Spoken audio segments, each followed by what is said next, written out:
அர்ச்சனை அப்படிங்கிறது செய்யக்கூடிய சரியான வழிமுறை என்ன? எங்களுக்காக சொல்லுங்க. ஆமாங்கம்மா, கண்டிப்பாங்கம்மா. அதாவது அந்த புண்ணிய அர்ச்சனை அந்த 3 தலைமுறைக்கு அப்புறங்க அந்த அது எல்லாத்தையும் அந்த வீட்டை எல்லாம் சுத்தப்படுத்திட்டு அந்த இடத்துல நம்ம ஒரு அளவுகோல் எல்லாம் வச்சு அவங்க வீடு கட்டுவாங்க.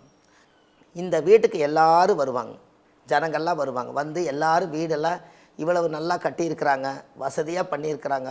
அப்போ அந்த காலத்தில் அப்படி வீடெல்லாம் கட்டி அதுக்கு தான் கிரகப்பிரவேசம்னு அந்த காலத்தில் எல்லாத்தையும் கூப்பிட்டு அக்னி சாட்சியாக ஒரு யாகம் பண்ணணுங்கிறதுக்காக அதை பண்ணுவாங்க. அப்போ அந்த பிரவேசம்னா என்ன பொருள்னு கேட்டிங்கன்னா, நவக்கோள்கள் பஞ்சபூதத்தில் எங்கேயோ உலாவிட்டு இருக்குது. ஒரு அர்ச்சகர் வந்து அந்த வீட்டுக்குள்ளே போய் அந்த இடத்த பஞ்சகாவியத்தை தொளித்து அந்த செங்கல்லை எடுத்து ஒரு 52 கல் 108 கல் வச்சுங்க 9 நவகிரகத்தை அவர் அழைப்பார். அந்த நவகிரகங்களுடைய சக்தி அந்த வீட்டுக்குள்ளே என்றைக்கு நம்ம புண்ணியர்ஜனை பண்ணுறோமோ அதுதான் அவங்களுக்கு வந்து எல்லாரும் குழந்தை பிறந்துச்சுன்னா அந்த தேதியை நம்ம நாள் குறித்து பிறந்த நாள் கொண்டாடுறோங்க.